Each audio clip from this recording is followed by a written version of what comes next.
നമസ്കാരം. പതിരും കതിരും.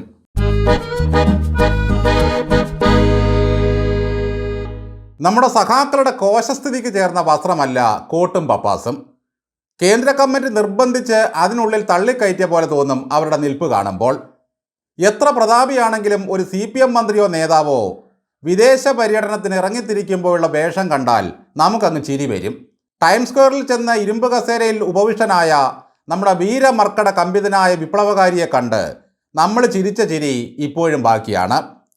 ഇത്തരത്തിൽ മികച്ച ഒരു വേഷം കണ്ടത് ഫ്രാൻസിലെ നീസ് നഗരത്തിൽ കാലുകുത്തിയ മന്ത്രി സജി ചെറിയാനെ കണ്ടപ്പോഴാണ്. അച്ചായനൊന്നും ഈ പാൻറ് ഇണങ്ങുന്നതല്ല. ഒരു ശംഖുമാർക്ക് കൈലിയൊക്കെ ഉടുത്ത് അതൊന്നും മടക്കി കുത്തി രണ്ട് തെറിയൊക്കെ പറഞ്ഞൊരു വീഡിയൊക്കെ വലിച്ചു പോകുന്ന പോക്കാണ് സുഖം. യുണൈറ്റഡ് ഓഷ്യൻ ഉച്ചകോടിയിൽ പങ്കെടുക്കാൻ നമ്മുടെ സജി ചെറിയാൻ അങ്ങോട്ട് പോയിരിക്കുകയാണ്. കടൽ മീനുകളുടെ പ്രജനനകാലം തുടങ്ങുമ്പോഴാണ് അച്ചായനും വിശ്രമകാലം.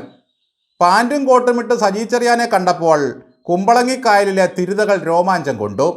രാമങ്കരിപ്പുഞ്ചയിലെ വരാലുകൾക്ക് നാണം വന്നു. മടവലയിൽ കുരുങ്ങിയ പാണം പള്ളത്തികൾ ചാവുന്നതിന് മുമ്പ് കോക്രി പിടിച്ചു. സാംസ്കാരിക വകുപ്പും ഫിഷറീസും ഒന്നിച്ചു കൊണ്ടുപോകുന്ന ഒരു മന്ത്രി കേരള ചരിത്രത്തിൽ ആദ്യമാണ്. അയലയ്ക്കും മത്തിക്കുമൊക്കെ ജൂൺ 10 മുതൽ 52 ദിവസം പ്രജനനകാലമാണ്. ഇതുപോലെ നമ്മുടെ നാട്ടിലെ സാംസ്കാരിക അടിമകൾക്കും ഒരു വിശ്രമകാലമൊക്കെ ആവശ്യമാണ്. ഒട്ടും താല്പര്യമുണ്ടായിട്ടല്ല സജി ചെറിയാൻ ഫ്രാൻസിലേക്ക് പോയത്. മുഖ്യമന്ത്രിക്ക് ഒരേ നിർബന്ധം, ഇനി 8-10 മാസം കൂടിയേ ഉള്ളൂ സജി, വേണമെങ്കിൽ ഒന്ന് കറങ്ങിയിട്ട് വാ. ഫ്രാൻസിൽ നിന്ന് വരുമ്പോൾ എന്തൊക്കെ കാഴ്ചകളാണോ ഇവിടെ വന്ന് വർണ്ണിക്കാൻ പോകുന്നത്. ലണ്ടനിൽ പോയിട്ട് വന്ന ഗോവിന്ദമാഷ് പറഞ്ഞത് അവിടുത്തെ ക്രിസ്ത്യൻ പള്ളികളെല്ലാം വിശ്വാസികളുടെ കുറവ് കാരണം വാടകയ്ക്ക് കൊടുത്തു എന്നായിരുന്നു. സൗദിയിൽ പോയി വന്നപ്പോൾ സജി ചെറിയാൻ പറഞ്ഞു അവിടെ വാങ്ക് വിളിച്ചാൽ വിവരമറിയുമെന്ന്. ഫ്രാൻസിൽ നിന്നും അച്ചായൻ എന്താണോ കണ്ടെത്തി കൊണ്ടുവരുന്നത്. എന്തായാലും ഫ്രാൻസിൽ ചെന്നിറങ്ങിയ പാടെ അച്ചായന് വൻ സ്വീകരണമായിരുന്നു. നീസ് നഗരസഭയിലെ 2 അംഗ സംഘം വന്ന് അച്ചായനെ അങ്ങ് പൊക്കിയെടുത്തു. പുതിയ വേഷത്തിൽ സജി ചെറിയാനെ കണ്ടതോടെ ആരാധകർ ആനന്ദ ലബ്ധിയിലാണ്. സജി ചെറിയാൻ പാൻറിട്ട് ഫ്രാൻസിന് പോയതുകൊണ്ട് കേരളത്തിൽ എന്ത് ഗുണം എന്നൊക്കെയാണ് കുശുംബന്മാരുടെ ചോദ്യം. എന്നാൽ അത് തികച്ചും ശരിയല്ല. പിണറായി ലോകരാജ്യങ്ങളിൽ പോയി കൊണ്ടുവന്നതല്ലേ ഈ കേരളത്തിൽ കാണുന്നതെല്ലാം.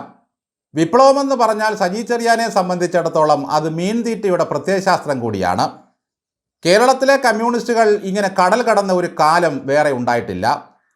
പ്ലാസ്റ്റിക് മലിനീകരണം, മത്സ്യബന്ധനം, ആഴക്കടൽ ഖനനം തുടങ്ങിയ പല വിഷയങ്ങളിൽ ആഗോള ഐക്യമുണ്ടാക്കിയെടുക്കാൻ സജി ചെറിയാന് കഴിയുമെന്നുള്ള കാര്യത്തിൽ യാതൊരു സംശയവുമില്ല.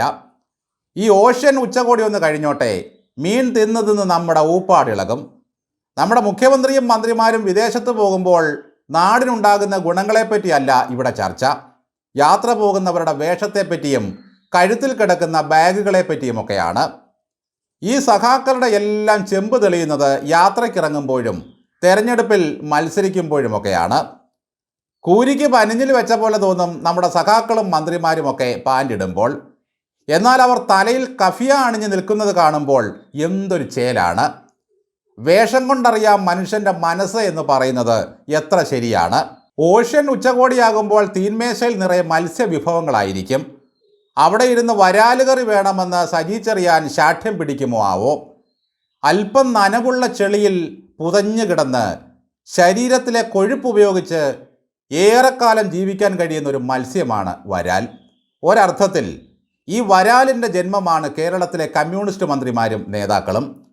വിപ്ലവത്തിൻ്റെ നനവുള്ള ഈ മണ്ണിൽ സമ്പാദിച്ചു കൂട്ടിയതിൻ്റെ ഒരംശം കൊണ്ട് എത്ര കാലം വേണമെങ്കിലും ഇവറ്റകൾ ജീവിച്ചിരിക്കും. നന്ദി.